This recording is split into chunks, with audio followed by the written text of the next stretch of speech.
Hi, it's Jared from Strong Roots Farm. Today we're going to start a new series called Why Grass-Fed. Going to be an episode series. I'll talk about a different topic every week. And this was kind of brought about by somebody that asked me a lot of questions. And I didn't think this woman should be asking me all these questions.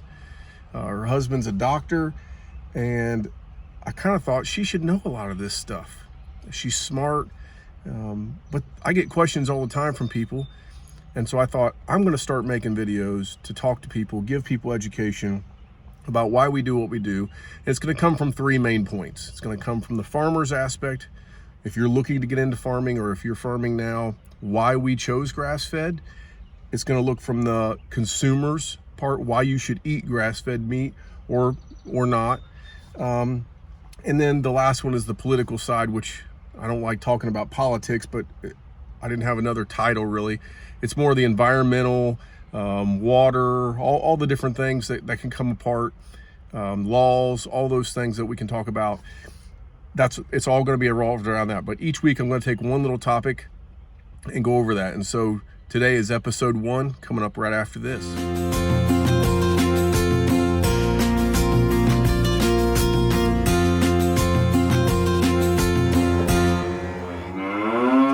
All right, so to get started, to understand why I'm in grass-fed, you kind of have to know a little bit about my story. And, you know, in the church, we'd call that your testimony. But for me, this episode 1 is all about why I got into grass-fed. And I think that's really important for people to understand. One, in my area, I get a lot of grief and you know, some criticism from people around where I'm at, because I do grass-fed beef and most people in our agricultural community do not. And it was, especially in the beginning, I think people have come around to what I'm doing, but in the beginning it was pretty, you know, heated at times, where people thought I was making fun of them, or I thought that they were doing it wrong just because I was doing something different. And so understanding why I got into grass-fed has to kind of start with my story. So I grew up in Southern Ohio, Brown County to be exact. If you're listening from somewhere else, on a large farm. In fact, back when I was really young, my family was considered one of the largest farmers in the county. They're actually noted in the Brown County historical books as being the largest hog farmer in the area. And so when I was in, you know, junior high time frame, we were doing 1,600, 1,800 acres, which is in the mid 90s. So that was a lot of land for a big ag farmer in our area. I think in the heights, my grandparents had around 1,600 hogs. From the time I was in junior high through high school, there were probably 800 to 1,000 at any given time on the farm. So we were predominantly a large ag, grain, and hog farming operation. That's what we did. That's how I grew up. From the time I was very small, I pretty much lived at the farm.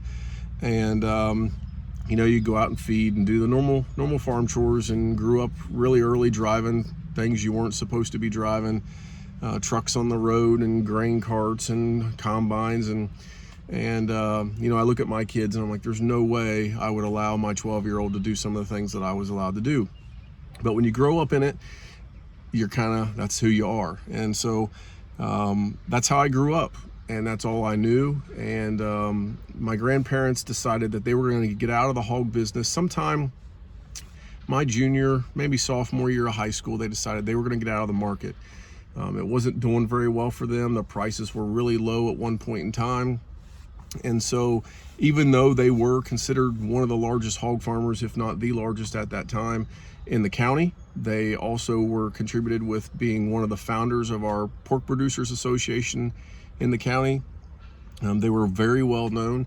They decided they were going to break away from that. And so through my high school, towards my end of my high school time, I probably had 6-8 sows left that I managed myself, 1 boar, and I sold fair pigs and show pigs and things like that. But that's all we had.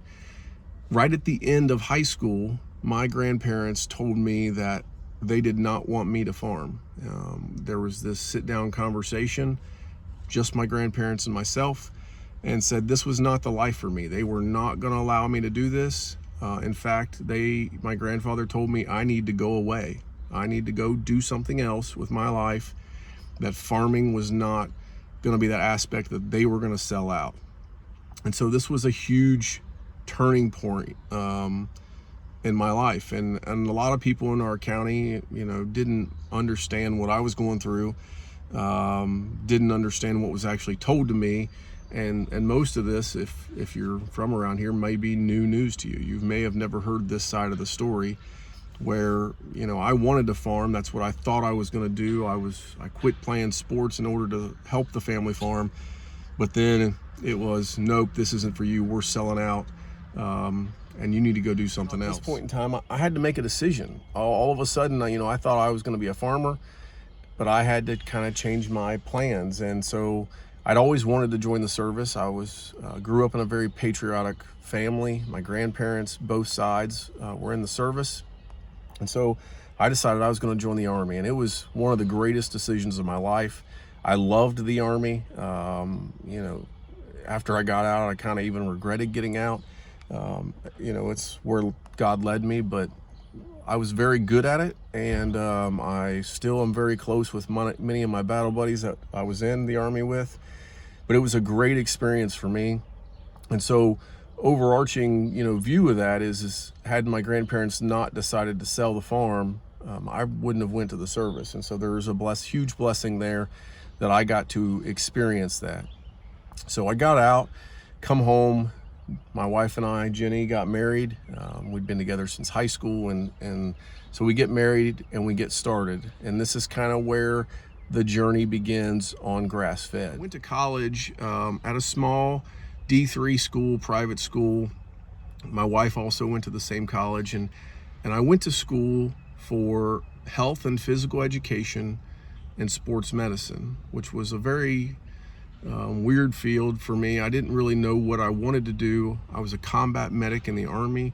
I was working at the local ER to put myself through my first bachelor's degree, and I thought I wanted to be in the health field, but I didn't really like the doctor's lifestyle.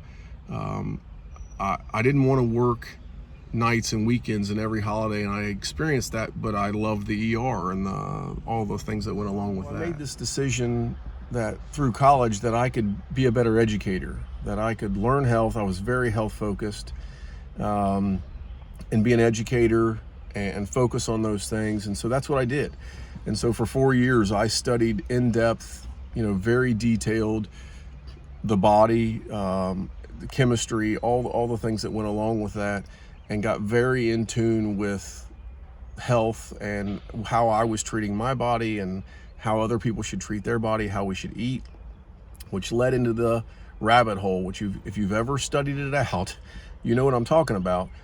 This rabbit hole of what are we feeding our bodies with? What are we eating? Why are we eating things? And so then this connection was made of how I was raised, how the farming background was in me, how I wanted to do it, and this health information that I now had. In the beginning, it was just how I wanted to raise my own food. I never really had an aspect of glyphosates and all the enzymes and all the, the mycorrhizal in the soil. I didn't understand all of that. As a big ag farmer, as a kid, we just did what the seed salesman told us to do. We just put on what they told us to do. We sowed in the ground what they told us to.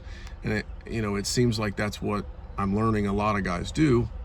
Not that farmers are dumb. That's absolutely not what I'm saying. Just some guys follow the recommendations of the sales guys and the chemical guys and all those kind of things, and that's what big ag teaches, and those are kind of the things, and that's where I was. That's all I knew. And so I got in, I thought I want to raise my own food, and this is where the decision for grass-fed farming came from. In the start, I didn't have anything. We bought our first farm. It was a very small farm, 15 acres, and I had very little money. We were just starting in our careers, and so I had to rely on help from some family and some friends, as you do when you get started. And so my uncle, John, was a very big, proponent to helping me get started. He was a well-known farmer, and he still is, and he had a nice farm, and he had tons of equipment, and had a good retirement, and so he was able to help me. And he raised cattle, and I'd always loved cattle, but we were pig farmers, and so I thought, I'm going to get started in raising cattle. And my Uncle John was helping me, and he sold grain-fed beef. So my main reason, the number one reason that I got started in grass-fed beef, was so that I did not compete with the guy that was helping me get started. I did not want to take customers from my uncle. I did not want to, compete in the same market to say mine's better than his, or his is better than mine, or I wanted to do something different. And so a lot of people around here think I got started in grass-fed because I was some hippie or whatever you want to call me, or I got started into it because I thought I was better. It wasn't. It was just so I wouldn't compete with the guy who was actually trying to help me. That was the beginning. So from then, it's definitely grown. My knowledge, I constantly study stuff out. I'm constantly reading research papers from universities, and I've learned one thing specifically about research. Somebody who does a test, a scientist, does a test, whether it's a university, whether it's a consortium, whether it's a private study, their objective is to find the information that the person paying for the study wants to find. So everything that I read through that lens. And so I've been a part of those.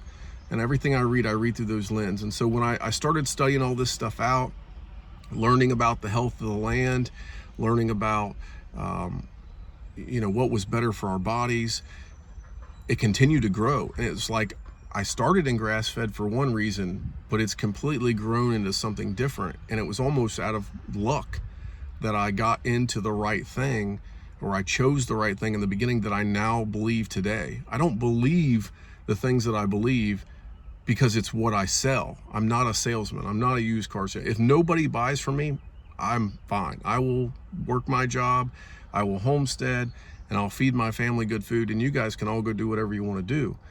I don't care, and I'm not an anti-grain, passionate pusher and fighting people. I don't, whatever other farmer wants to do, it doesn't hurt my feelings whatsoever.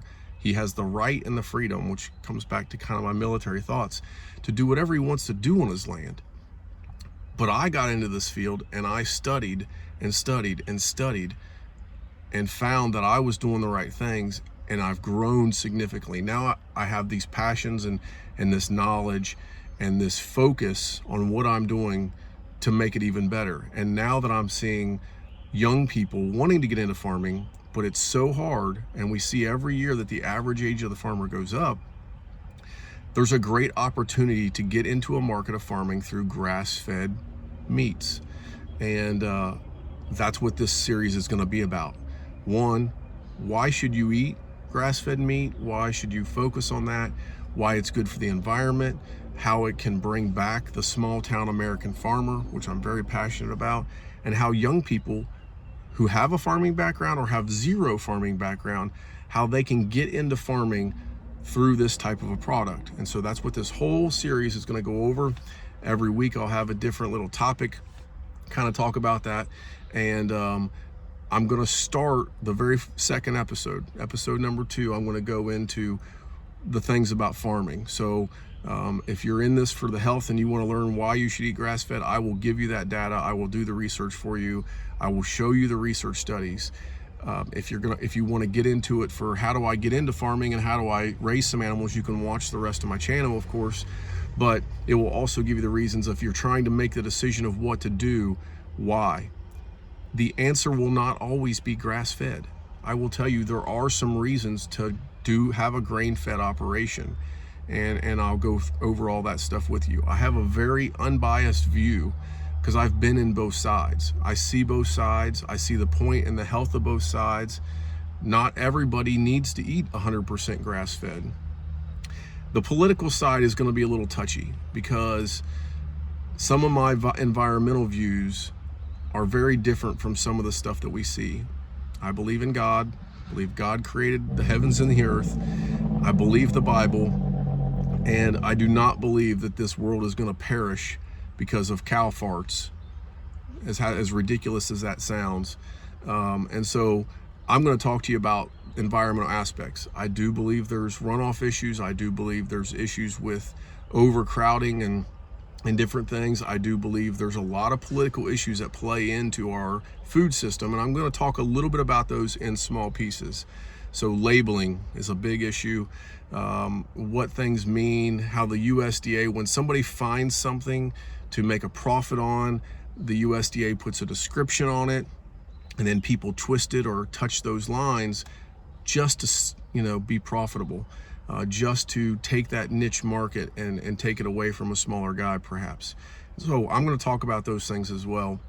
But overall, it will educate you and hopefully help you to make a better decision in whatever you're buying, better decision in how you're raising things. And if nothing else, it may give you some ideas of how to adapt your farm and do things a little cheaper and be a little more profitable and allow your kids to stay on the farm. That's kind of my overall goal of all of this. So this video was a lot of talking, a lot of just me sitting here discussing what we're going to go over. I promise in the future to have more data, have more studies showing you charts, things like that. But I appreciate you watching. Please follow along with us and continue with us on this journey. If you're local and you want to reach out to us and buy beef or support what we're doing, we would very much appreciate that.